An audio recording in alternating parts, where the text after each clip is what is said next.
Hi, are we recording?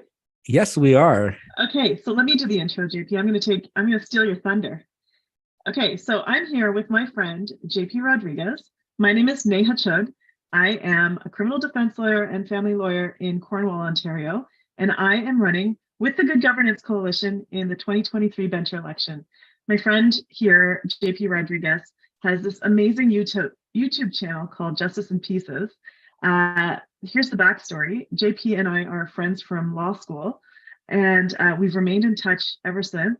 I adore JP, and he thinks that he's interviewing me, but the truth of the matter is I'm interviewing him.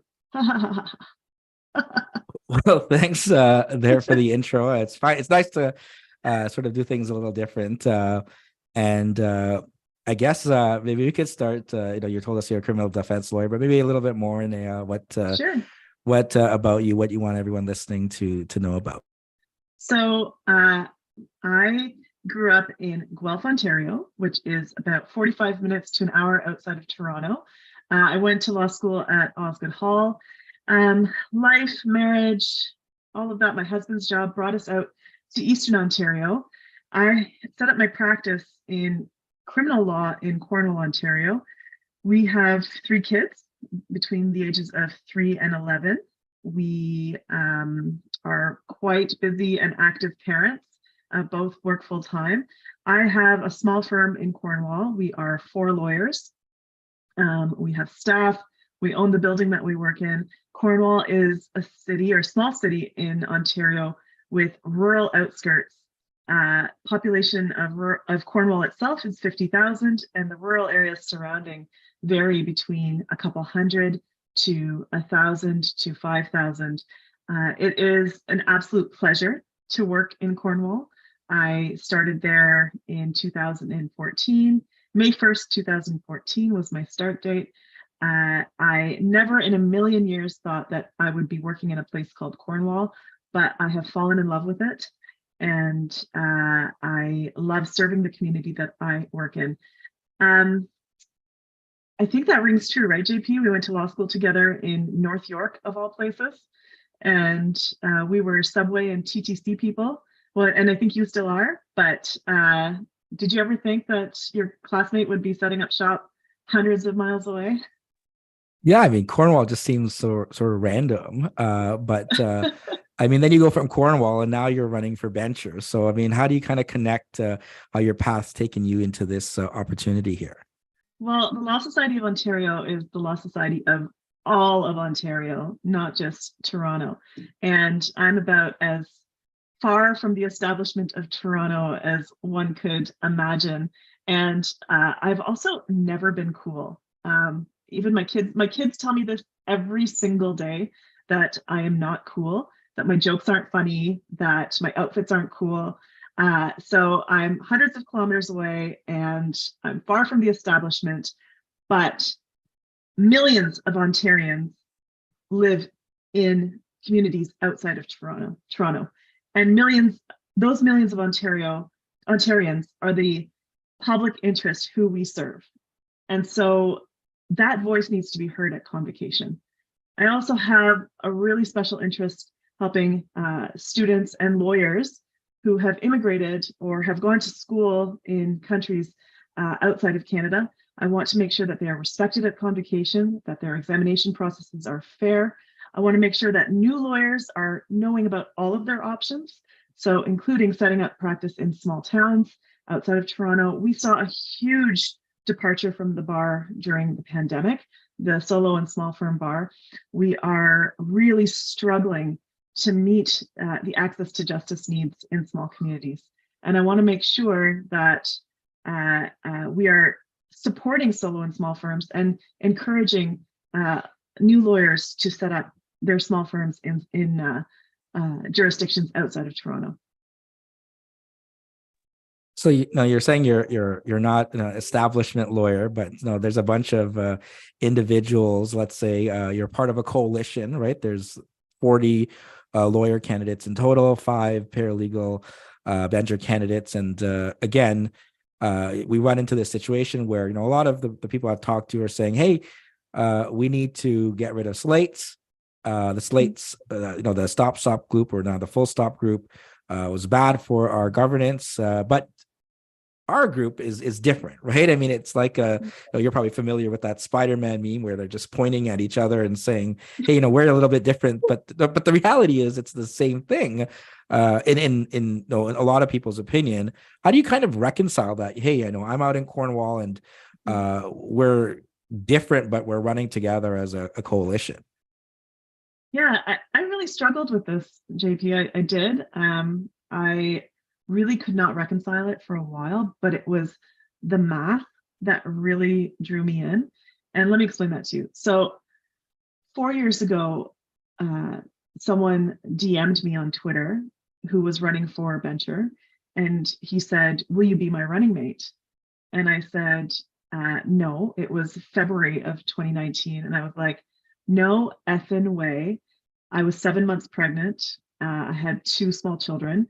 And I said, like, there's no way I would do that. And then I watched as the Stop Stoppers at the time, they ran on a single issue platform, which was to eliminate or get rid of the statement of principles.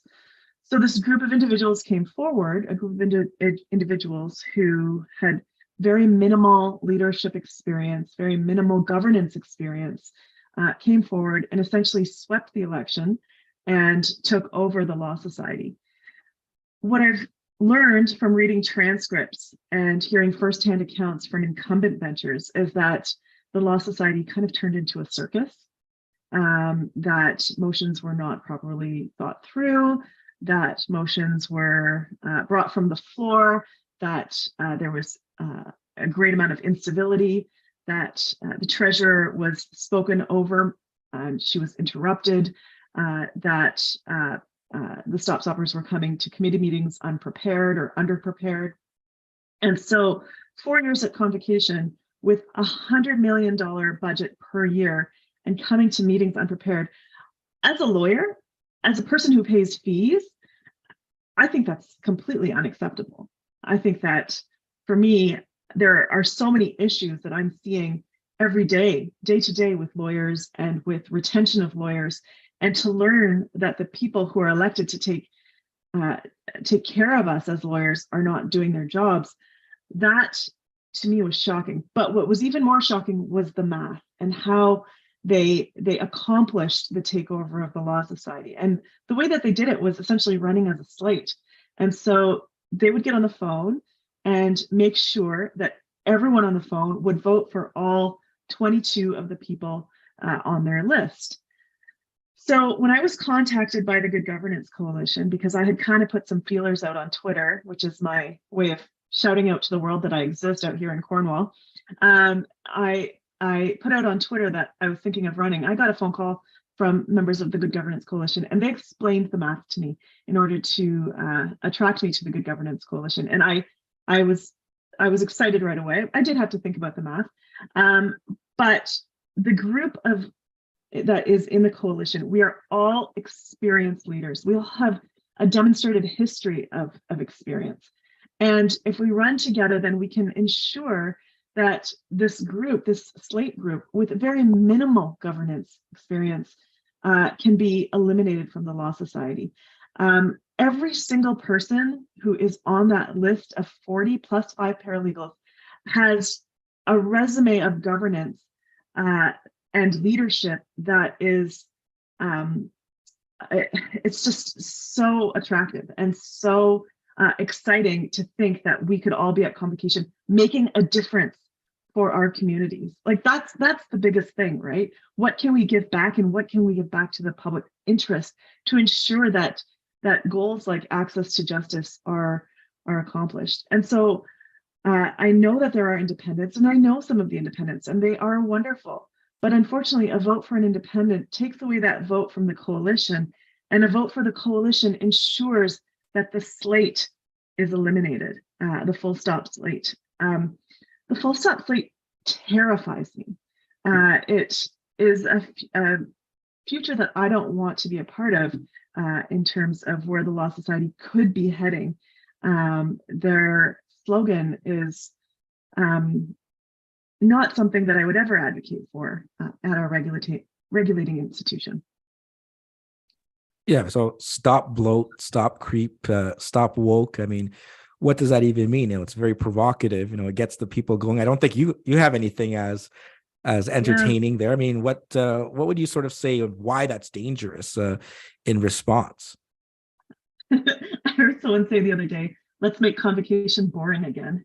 Right? Let's stop it from being a circus. And maybe that's why we can't come up with a slogan, is because our goal is to make it boring and budget oriented. Let's get back down to brass tacks.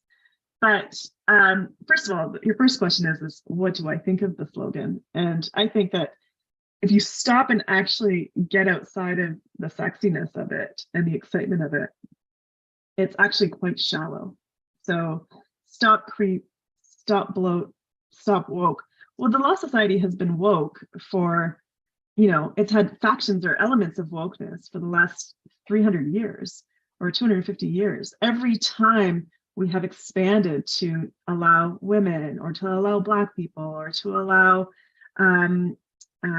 pregnant women to practice, every time we have expanded programming, we have demonstrated how woke we are. Woke is not a bad word.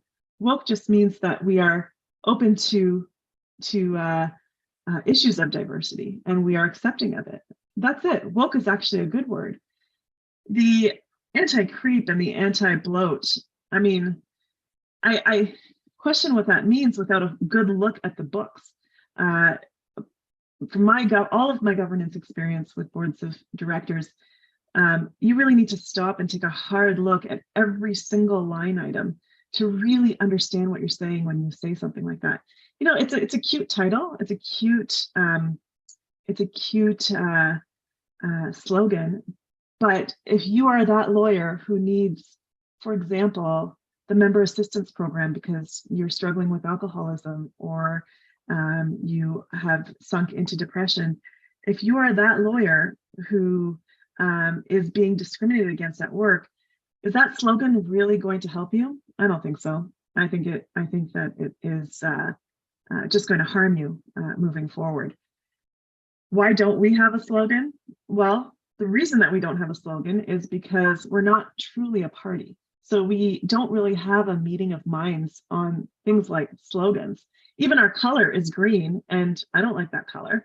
The hospital green, if you ask me. But, it was chosen to show that we are a new way, that we're the way forward. But when it comes to coming up with a party line, we have committed to putting on the first item of our agenda, investigating whether slates or coalitions should be prohibited from future elections. We're doing this now to try and unravel the problems that have really come forward as a result of the full stop slate or the stop slate. And once elected, we're 40 individuals who want to make sure that our voices are heard for the platforms, the individual platforms that we have run. Yeah, I mean, in terms of elections and maybe electoral reform or something, I mean, I'm a little confused. I mean, as much as I know you and you're out in Cornwall, but like, shouldn't the people of Cornwall, the lawyers there, be voting for who should be the regional representative? I mean, why should Toronto people be voting and vice versa, right? I mean, have you given thought to any sort of these changes? Besides that being the first thing you mentioned there, of kind of any ideas you might have if you're elected? Yeah. Well, the way that it works is that there's regional representatives. So I'm in the East region. And so the person who has the most votes from within the East region, and remember the East region is like Belleville to Pembroke to Cornwall. So, and with the density of Ottawa right in the middle. And so the person who gets the most votes from the region becomes the regional representative. And then everyone else goes into the pool of voters. So, I can't tell you off the top of my head how many regions there are. Let's pretend there's 10. But in the last election, the Northwest or the Northeast seat, if I recall correctly, won with only 48 votes, something like that. It was very, very low amount of votes. They got their seat. while everyone else who was getting votes in the thousands did not get a seat at all, did not get a regional seat, and did not get, one of the remaining, 30 seats. So you're saying campaign advice for someone running in 2027 is to Move your move practice to to Thunder Bay. Thunder Bay. now. I mean, we've talked about certainly your background in criminal defense, but I mean, are there any things from your background there that you see are issues that the Law Society should be dealing with? I mean, that sort of goes to the whole concept of woke and sort of maybe being weaponized on one side, or maybe we're going too much from the Law Society's perspective into some of these issues, which may relate to then the costs of our fees and things that maybe we should be better focused on, right? Kind of being the counterpoint to that. But I mean, what are your thoughts in terms of some of those issues and what the role the Law Society should or should not be in dealing with wokeness, let's say? So here's what I know as a mom of 3 kids. Butter is $8. Milk, 2 liters of milk is $7. And I have never paid so much for kids' shoes and socks and soccer fees and pencils and notebooks. But my legal aid rates have not increased. And if I'm struggling as a lawyer, if I'm struggling as the owner of a small firm, my clients are struggling so much every day. Layer on top of that, we've had a massive retirement of lawyers, and we have many young lawyers who are headed to the federal service, to the Crown's offices. I see this in criminal law, many receiving that phone call from the Crown saying, do you want a Crown contract? So we're losing a lot of young lawyers in solo and small practices. And that service in the public interest, especially to legal aid clients, is being lost. The reality is that it's becoming prohibitively expensive to practice in small firms. When a criminal practice takes you to 5 different jurisdictions within the same week, and you're paying $1.50 for a tank of gas, or $1.50 for a liter of gas, much more for a full tank. Sorry, I misspoke. You are really thinking about the cost of doing business. So we're seeing this giant service gap. And so when I hear this noise about, stop woke, stop creep, stop bloat, I'm thinking, what can I do so that the next brown young lady who wants to set up a practice in a small town feels welcome? Because I need her. I need her to feel welcome in small towns, and I need her to feel supported, and I need her to have the right financing and the right knowledge to be able to maintain her small firm for over a decade. That's what I'm thinking about. Everything else is just noise. And if I can work on policy that will make it easier for that brown young woman to set up in Cornwall or Kenora or St. Thomas, Ontario, wherever it is, wherever the access to justice gaps present themselves, I will do whatever I can at the Law Society to make it easier and to make it more attractive for people who look like me to set up those small practices. And not to get mistaken by the courts as like court The staff or something. The interpreter. But okay, so then how do you go about doing that then? Like, what sort of, in terms of practically, like, again, I mean, some will say, is that the role for the Law Society, or is that the role for, SABA or some other organization to kind of better provide mentorship and sponsorship and connecting people, especially if to go into areas that are underserved? Right. So areas that are underserved require high quality legal interventions just as much as any other jurisdiction. And so when we see, online, we see lawyers who are behaving badly or getting, stuck in regulation crunches. Perhaps it's because they didn't have the right foundations in the beginning, right? And to ensure that the public interest, so groups like SABA and the Ontario Bar Association, the Women's Lawyers Association, those are groups that serve lawyers. The Law Society serves the public interest, and to protect the public interest, we need to make sure that all of the right guidelines are in place and the right regulations are in place to both support lawyers and to ensure that they're not harming the public interest in any way. And with the right interventions, I would suggest that mission that I outlined before about really bolstering smaller communities and communities outside Toronto with the right look at regulation, we can ensure that lawyers are going forward in a constructive way. Because if they're going forward in a constructive way, then when that phone call comes from the federal government or the Crown's office, they'll maybe give it a really hard think before they think about leaving solo and small practice. Now, another issue that comes up, and I've heard it over the last couple of days, especially, is the Law Association of the Law Libraries. I mean, I think the only last time I really cared about libraries was when they had snails at the Osgood. If you remember, students not actually in law school, as we term them, taking up the valuable study space in the Osgood library at Keele and Finch over there. But I mean, why should we care about this now? I mean, like, I hear all this. I mean, you've had the experience of being in Toronto and comparing it now with Cornwall. I mean, is it different in Cornwall versus in Toronto? Because no, I just spoke with Margaret, and she was saying, well, it's just as important. You need that library at 361 University, even though the Great Hall is seconds away, and now there's a new courthouse there as well. But is it different, and why is it different in Cornwall if that's the case? Okay, so let me start with snails.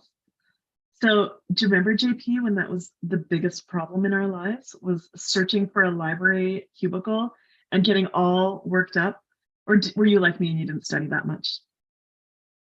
Well, I had that, like, the legal and lit office that I had a couch, and I would hide out in there if I needed to read.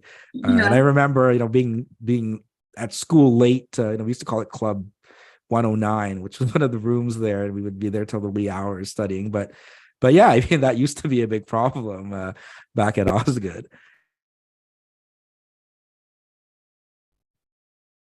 Have I frozen? No, I think yeah, there you go. Oh, okay, good. Out here in the sticks, our internet. So I served as the library chair on our local law association. And so I'm intimately familiar with how our library is used, who uses it, and why it's used, for what purposes. And libraries are not just in the business of buying books. Libraries are, for many members of the community, are the centripetal force.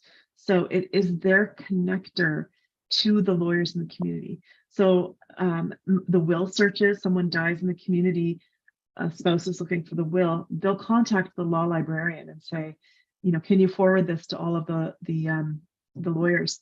The local judges want to reach out to the lawyers, maybe they want a food drive or a clothing drive. The librarian is that central person who connects everybody. And yes, the law association can do that, but we have a centralized person. Remember, Cornwall is huge, right? Cornwall and surrounding areas, lots of rural farmland. So that library is a central area. But it's more than that, right? I'm a firm believer that a wealthy library or a healthy library is really a signal of how healthy your community is. So think about your public libraries that kids go to.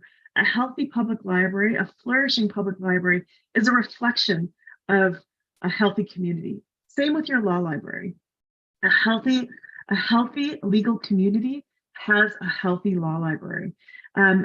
Buying books, we were up to date on books, we were up to date on case reporters and on software.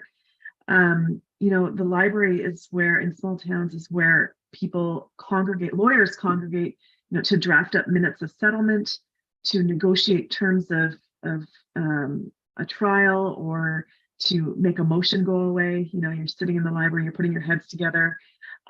There is a table in our library where everyone gathers and has lunch. We hang our coats, we say good morning to the librarian, we make our coffee and during court breaks. Small towns, it's not, especially in the winter when it's so cold and so dank, there's not, a great number of coffee shops where lawyers can escape to. We congregate together in our library. And that really is a reflection of our healthy communities, and our healthy legal communities. My favorite day of the year is our annual Christmas party that we have in our law library, when everyone, the judges, the crowns, defense lawyers, family lawyers, civil litigators, everyone comes together. Everyone brings something. There's one senior lawyer who every year brings a bucket of KFC. We all look forward to it. I bring the sushi, and I think I got the nickname Fancy, or people might call me Establishment, because I bring the sushi to the Cornwall Christmas party.